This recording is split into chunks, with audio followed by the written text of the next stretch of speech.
mjomba amemtaka au mama amemtaka. Mama hakai naye, unakaa naye wewe. Biblia inasema tafuta wa kufanana naye. Haleluya. Na vijana wengi wanachanganya hapa. Mungu alisema nitamfanyia msaidizi wa kufanya nini? Sio wa kupendana naye. Haleluya. Kumpenda mtu sio kigezo pekee cha kuolewa naye. Haleluya.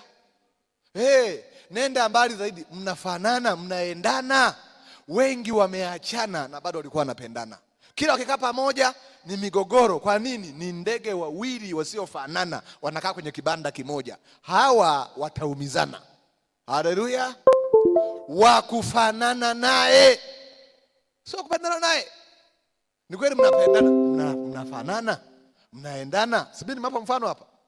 Tulikuwa tunapendana na huyo mtu, lakini niligundua mimi ni mgambo, halafu yeye nyanya.